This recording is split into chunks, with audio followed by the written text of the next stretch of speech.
Peace on earth and mercy mild, God and sinners reconciled. Welcome to the Jerome L. Green Performance Space at WQXR. We are so pleased that all of you are here tonight, and we are really delighted to welcome these 8 gentlemen who hail from the Twin Cities of Minneapolis and St. Paul and are part of a wonderful legacy of a cappella vocal music. They are called Cantus. They do about 75 concerts a year, so they are very busy gentlemen. The group, over the course of its lifetime, has produced about 12 albums, and they have won numerous awards named for some of the most illustrious names in American choral music. Chorus America has blessed Cantus with awards for Margaret Hillis and for Alice Parker and for Louis Botto and for Dale Warland. So these people are steeped in the American choral tradition, and they're very fine. And we are so pleased to welcome them tonight to share with you some of their 3 tales of Christmas. Please welcome Cantus.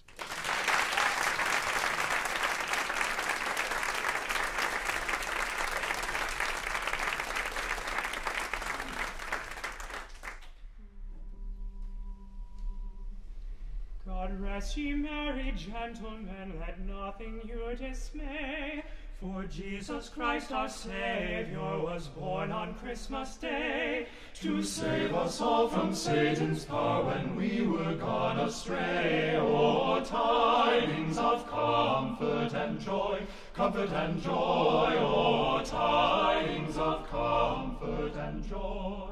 From God our heavenly Father a blessed angel came, and unto certain shepherds brought tidings of the same, how that in Bethlehem was born the Son of God by name. Oh, tidings of comfort and joy, comfort and joy, oh, tidings of comfort and joy.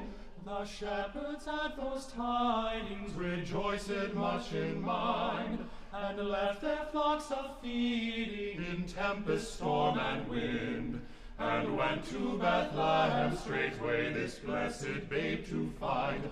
Oh, tidings of comfort and joy, comfort and joy, oh, tidings of comfort and joy. But when to Bethlehem they came, whereat this infant lay, they found him in a manger where oxen feed on hay, his mother Mary kneeling unto the Lord did pray. Oh, tidings of comfort and joy, comfort and joy, oh, tidings of comfort and joy. Now to the Lord sing praises, all you within this place, and with true love and brotherhood each other now embrace. This holy child of Christmas all others doth deface. Oh, tidings of comfort and joy, comfort and joy, oh, tidings of comfort and joy.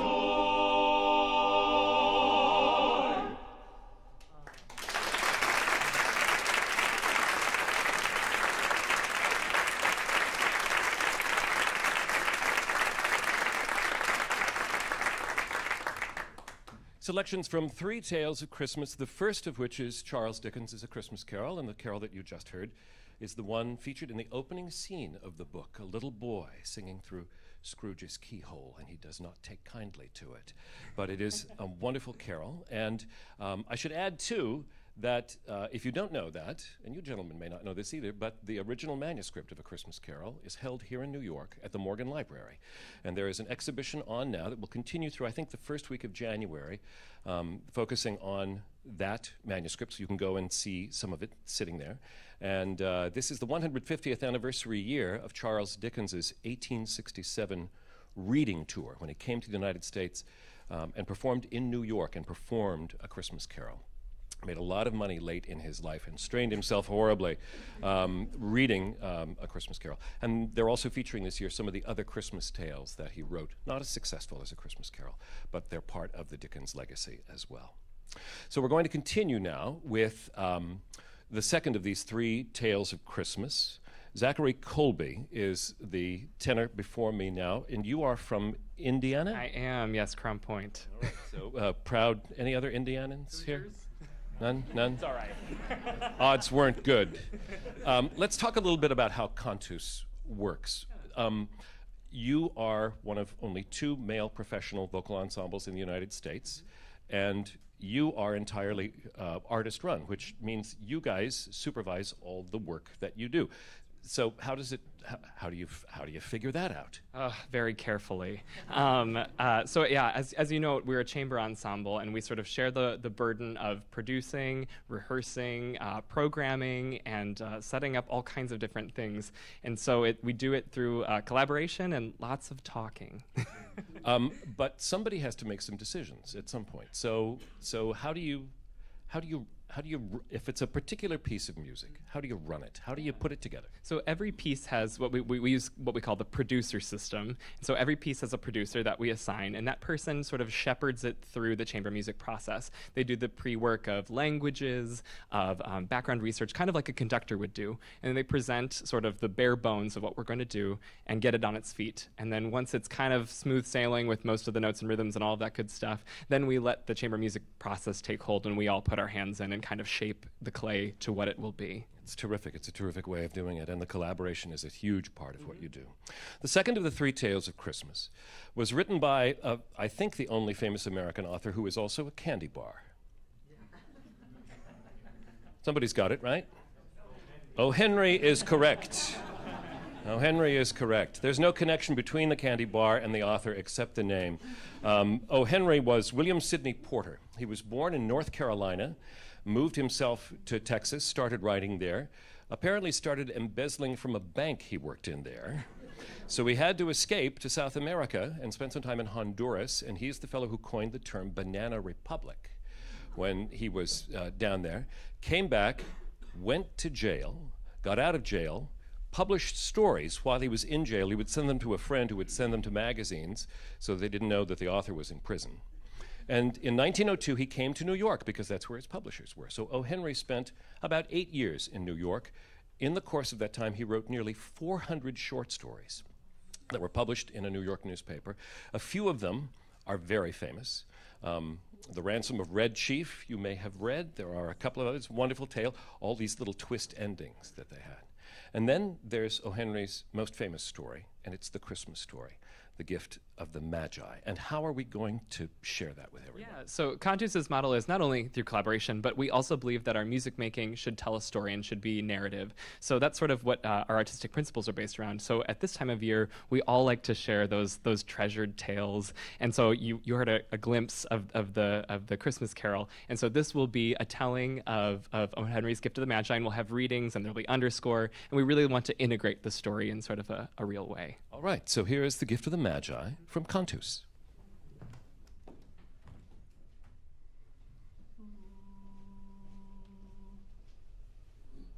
Ding dong, ding dong, ding dong, ding, ding dong, ding dong, ding dong, ding dong, ding, ding dong. Silver and gold, silver and gold. Everyone wishes for silver and gold. How do you measure its worth?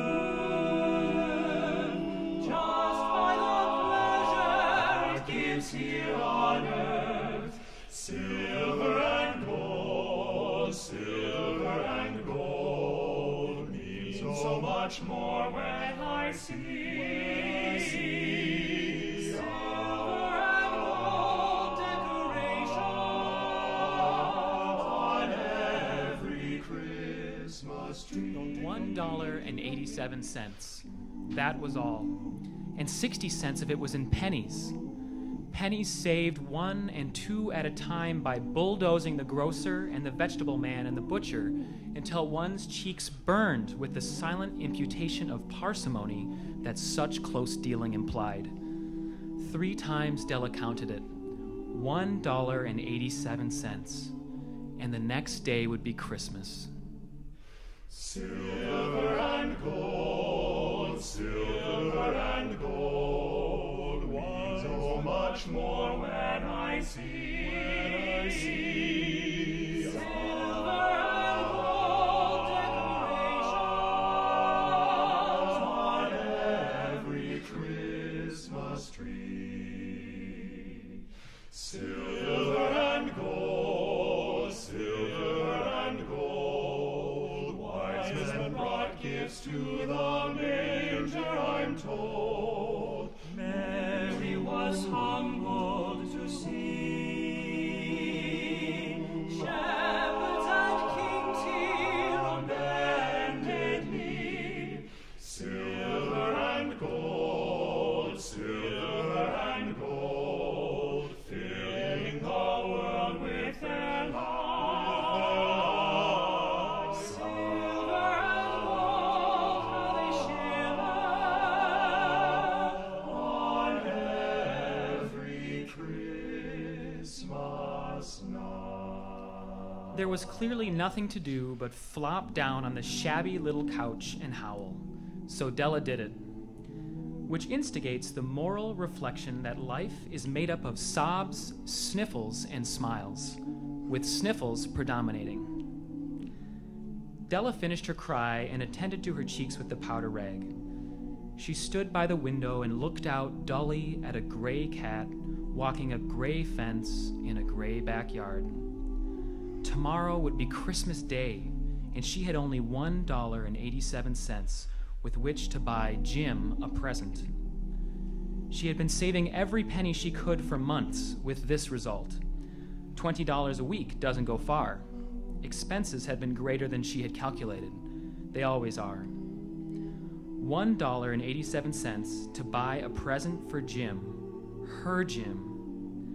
Many a happy hour she had spent planning for something nice for him, something fine and rare and sterling, something just a little bit near to being worthy of the honor of being owned by Jim. Suddenly, she whirled from the window and stood before the glass. Her eyes were shining brilliantly, but her face had lost its color within 20 seconds. Rapidly, she pulled down her hair and let it fall to its full length. Now, there were two possessions of Jim and Della in which they both took a mighty pride. One was Jim's gold watch that had been his father's and his grandfather's. The other was Della's hair. Had the Queen of Sheba lived in the flat across the air shaft, Della would have let her hair hang out the window someday to dry, just to depreciate Her Majesty's jewels and gifts.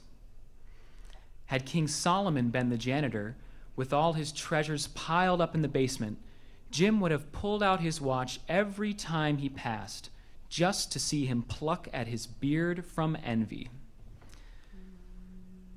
So now Della's beautiful hair fell about her, rippling and shining like a cascade of brown waters. It reached below her knee and made itself almost a garment for her. And then she did it up again, nervously and quickly. Once she faltered for a minute and stood still while a tear or two splashed on the worn red carpet. On went her old brown jacket, on went her old brown hat. With a whirl of skirts and with the brilliant sparkle still in her eyes, she fluttered out the door and down the stairs to the street. Noël, nouvelle, Noël, chantons ici. Dévotes gens, rendons à Dieu merci. Chantons Noël pour le roi nouvel. Noël, nouvelle, Noël, chantons ici. Quand je m'éveillais, je assez dormi. Pour ouvrir les yeux, vis un arbre fleuri, dont il sortait en bouton merveilleux. Noël,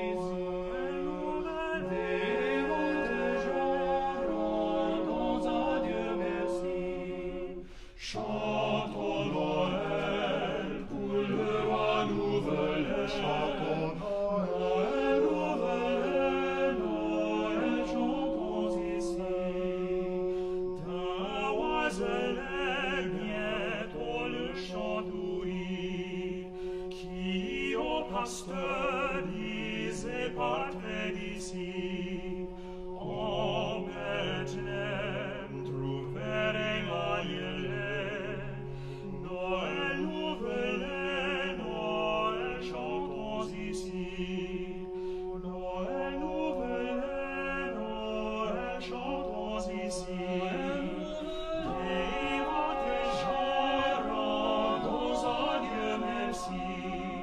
Chantons Noël pour le roi nouvelet. Noël nouvelet, Noël chantons ici.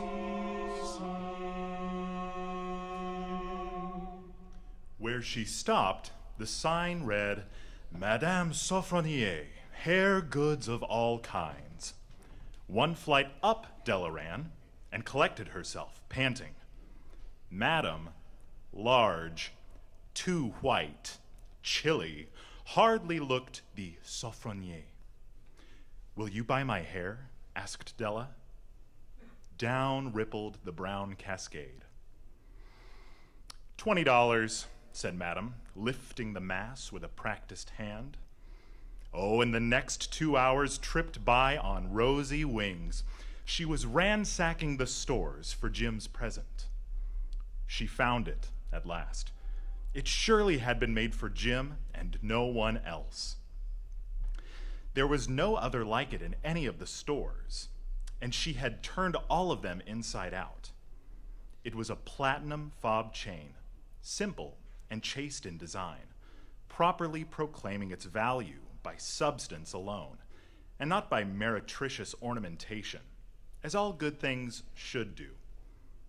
It was even worthy of the watch. As soon as she saw it, she knew that it must be Jim's. It was like him, quietness and value. The description applied to both. $21 they took from her for it, and she hurried home with the 87 cents. With that chain on his watch, Jim might be properly anxious about the time in any company.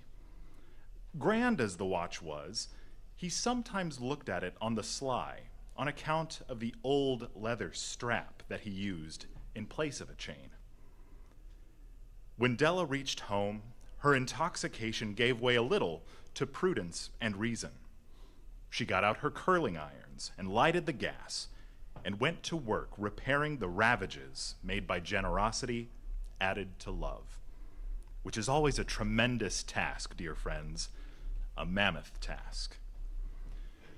Within 40 minutes, her head was covered with tiny, close-lying curls that made her look wonderfully like a truant schoolboy. She looked at her reflection in the mirror long, carefully, and critically. If Jim doesn't kill me, she said to herself, before he takes a second look at me, he'll say I look like a Coney Island chorus girl. But what could I do? What could I do with $1.87?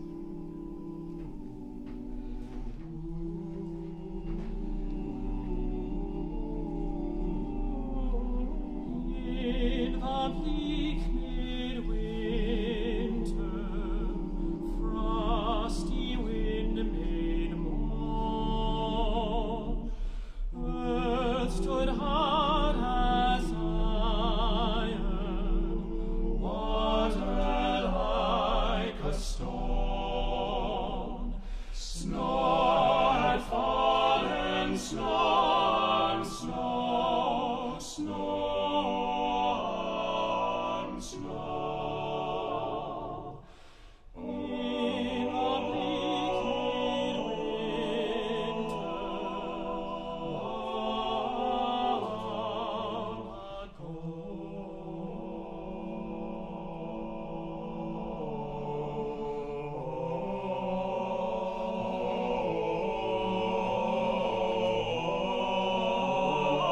Angels and archangels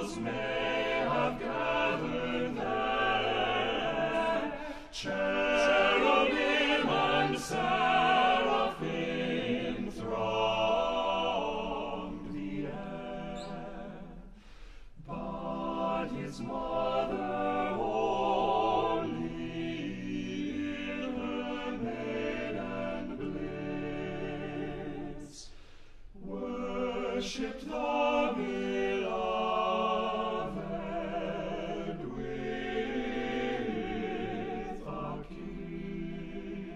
kiss.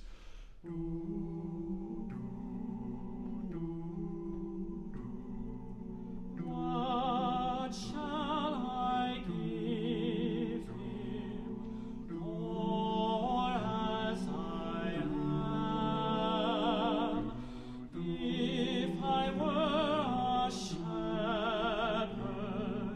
I would bring a lamb. If I were a wise man, I would do my part. Yet what I can I give him, give my heart.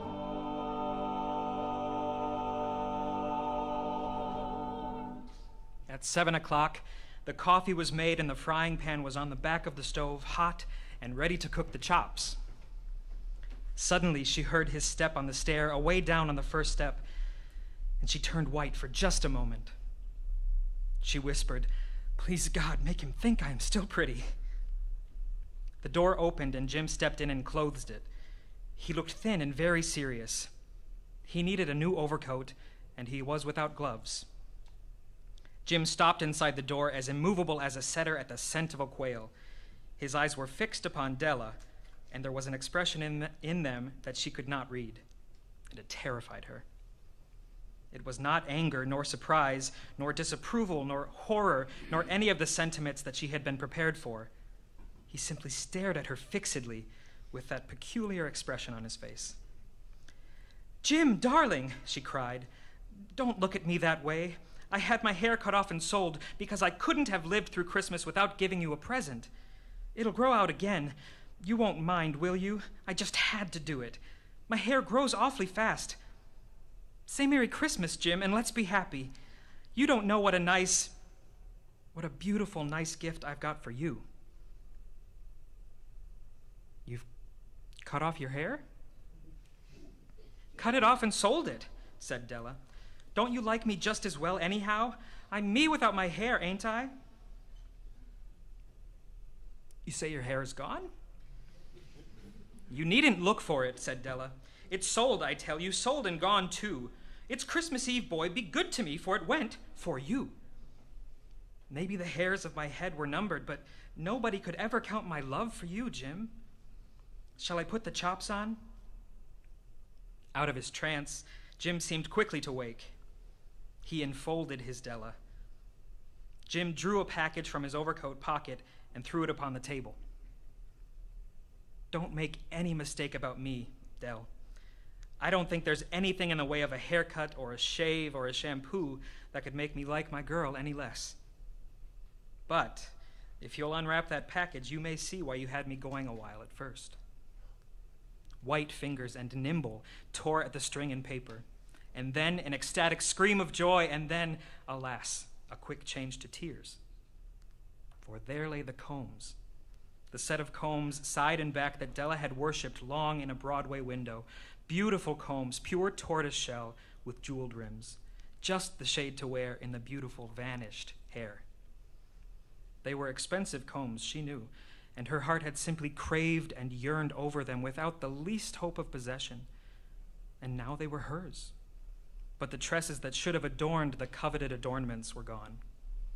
But she hugged them to her bosom, and at length she was able to look up with dim eyes and a smile and say, "My hair grows so fast, Jim." Lo, how a rose a-blooming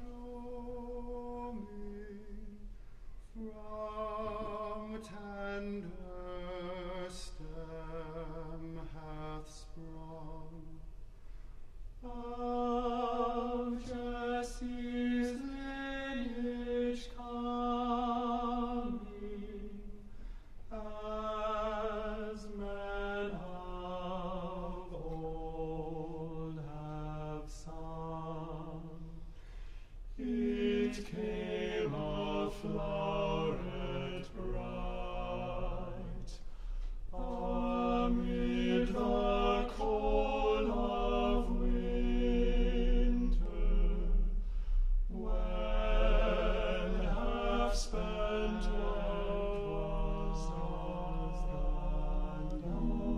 Della leaped up like a little singed cat and cried, "Oh, oh!" Jim had not yet seen his beautiful present. She held it out to him eagerly upon her open palm. The dull, precious metal seemed to flash with a reflection of her bright and ardent spirit. "Isn't it a dandy, Jim? I hunted all over town to find it. You'll have to look at the time 100 times a day now. Give me your watch. I want to see how it looks on it." Instead of obeying, Jim tumbled down on the couch and put his hands under the back of his head and smiled. "Dell," he said, "let's put our Christmas presents away and keep them a while. They're too nice to use just at present." "I sold the watch to get the money to buy your combs. And now suppose we put the chops on."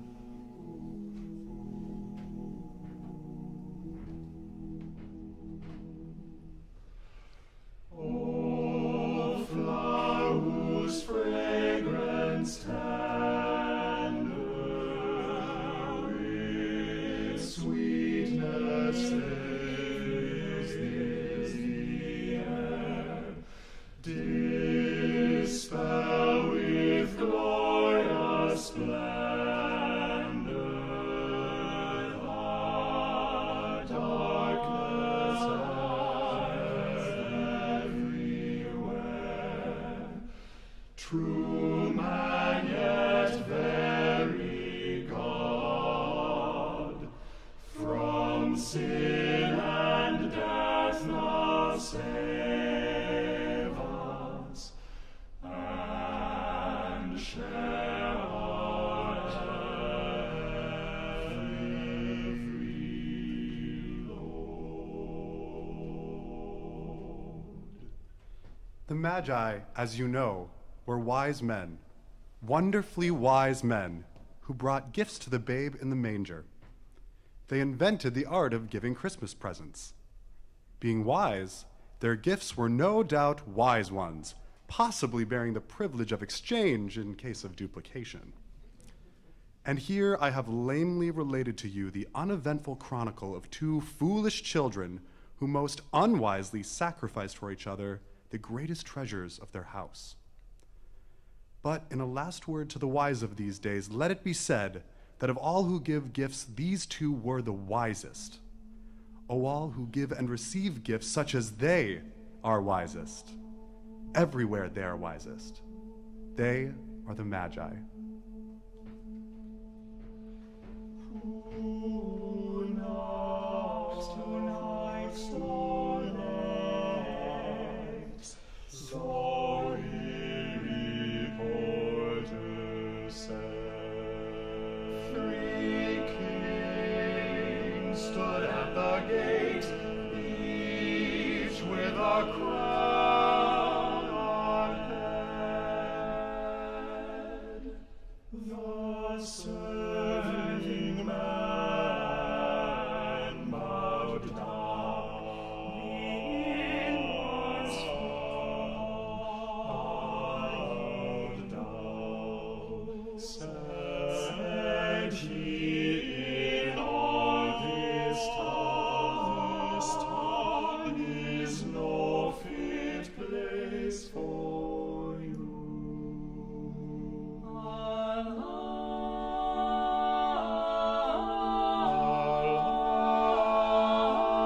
Alight the manger lit. There lay the mother meek. Said they, "This place is fit. Here is the rest we seek."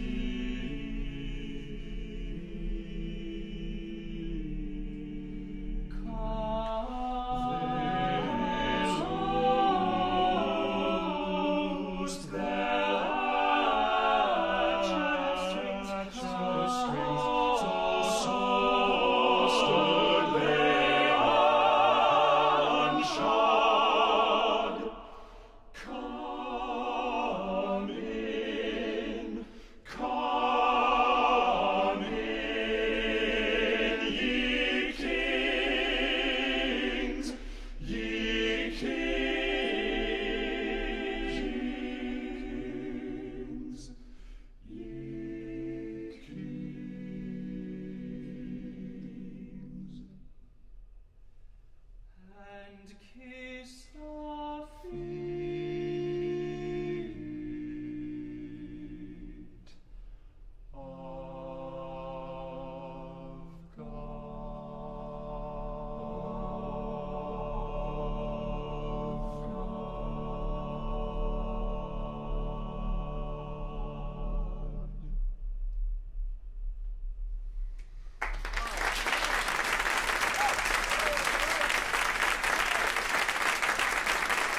Oh my goodness is right.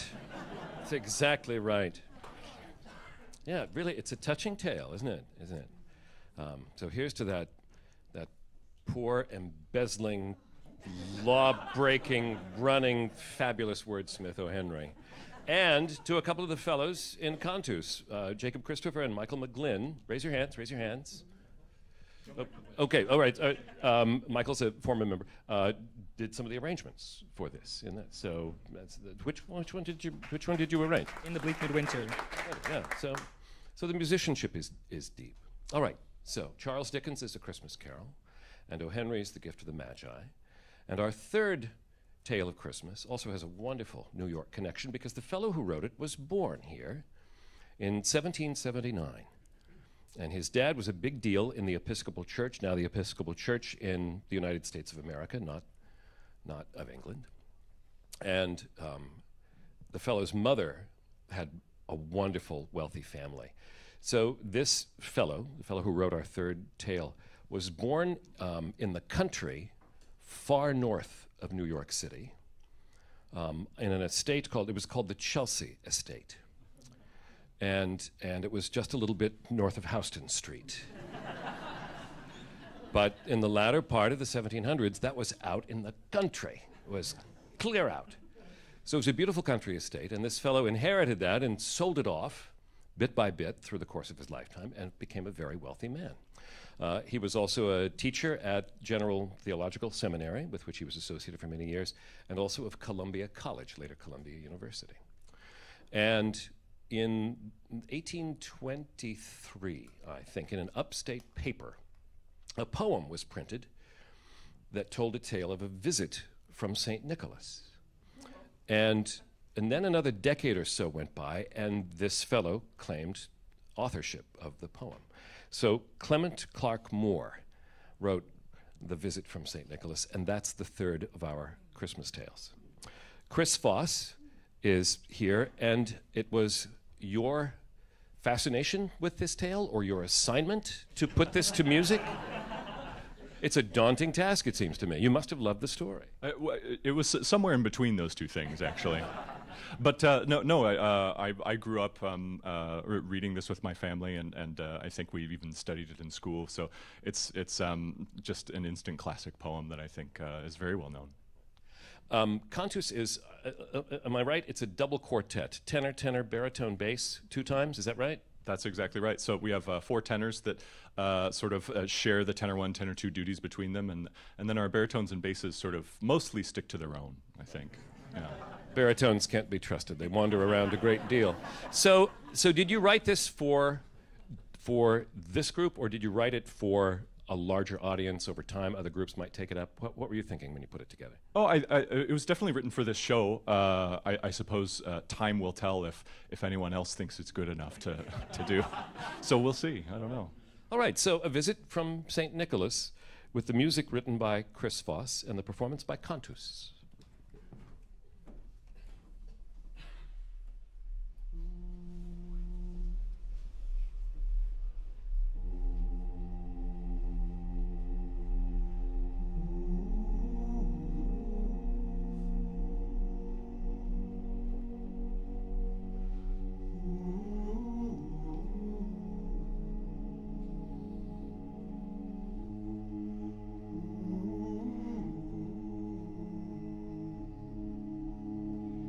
Twas the night before Christmas, when all through the house not a creature was stirring, not even a mouse. The stockings were hung by the chimney with care, in hopes that Saint Nicholas soon would be there. The children were nestled all snug in their beds, while visions of sugar plums danced in their heads. And I in her kerchief, and I in my cap, had just settled down for a long winter's nap.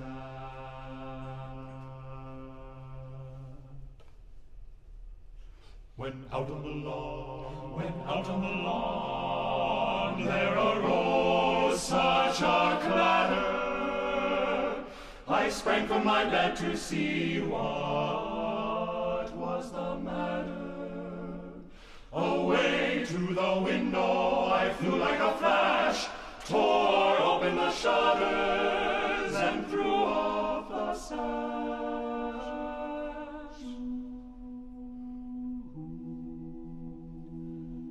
The moon on the breast of the new fallen snow gave the luster of midday to objects below. When, what to my wondering eye should appear but a miniature sleigh and 8 tiny reindeer, with a little driver so lively and quick, I knew in a moment he must be Saint Nick. More rapid than eagles, his coursers they came, and he whistled and shouted and called them by name. Now Dasher, now Dancer, now Prancer and Vixen, on Comet, on Cupid, on Donner and Blitzen. Now to the top of the porch, to the top of the wall. Now dash away, dash away, dash away, oh. As dry leaves that before the wild hurricane fly, when they meet with an obstacle,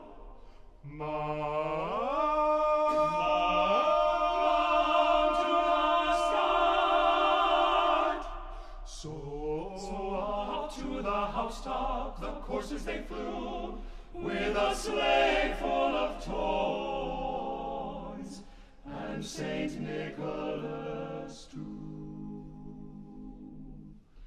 And then in a twinkling I heard on the roof the prancing and pawing of each little hoof, as I drew in my head and was turning around.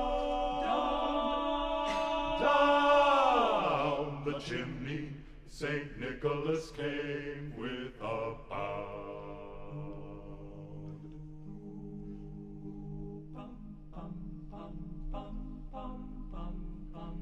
He was dressed all in fur, from his head to his foot, and his clothes were all tarnished with ashes and soot. A bundle of toys he had slung on his back, and he looked like a peddler just opening his pack.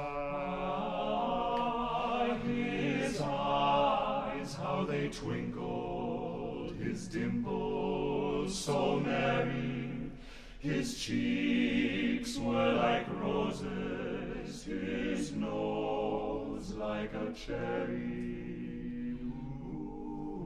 His droll little mouth was drawn up like a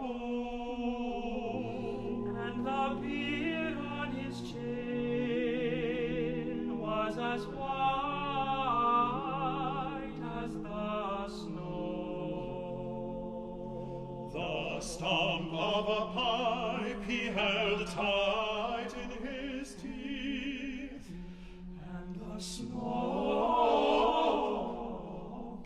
it encircled his head like a wreath.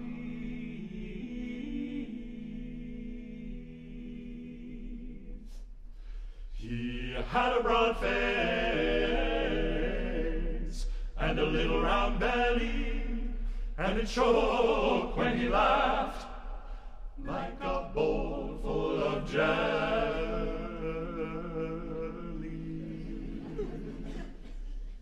He was chubby and plump, a right jolly old elf, and I laughed when I saw him in spite of myself. A wink of his eye and a twist of his head soon gave me to know I had nothing to dread. He spoke not a word, but went straight to his work, and filled all the stockings, then turned with a jerk, and laying a finger aside of his nose, and giving a nod, up the chimney he rose. He sprang to his sleigh, to his team gave a whistle, and away they all flew like the down of a thistle. But I heard him exclaim ere he drove out of sight.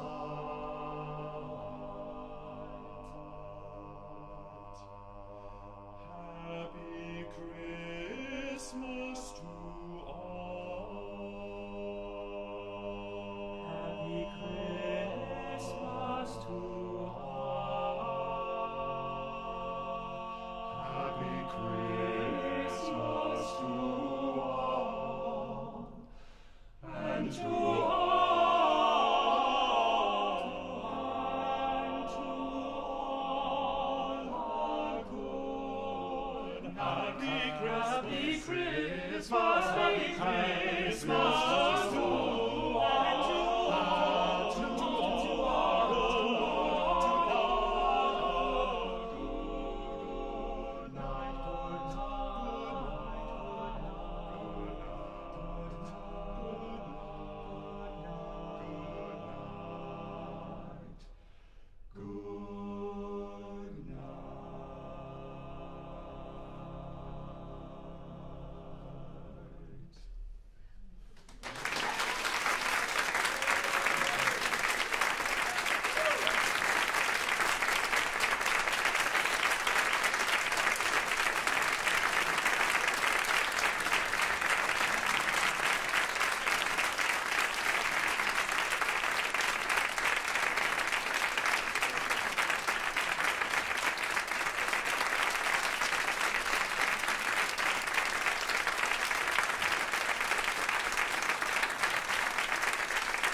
The gentlemen of Cantus are Jacob Christopher and Zachary Colby, Adam Fieldson, Paul Schultz, Chris Foss, Samuel Green, David Geist, and Matthew Goins.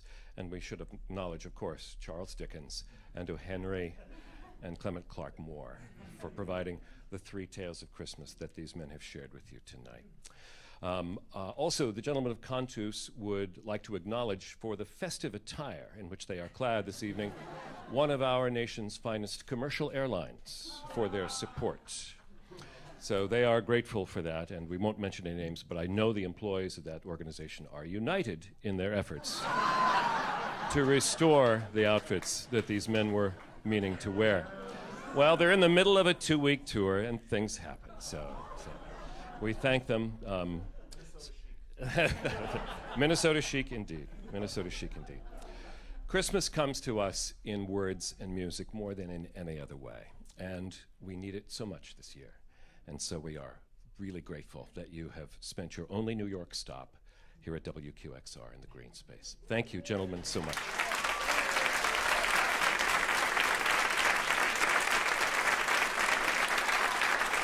And you have one more for us, I think. Right?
Strong now shaken, but we trust forever in your name, the name of Jesus.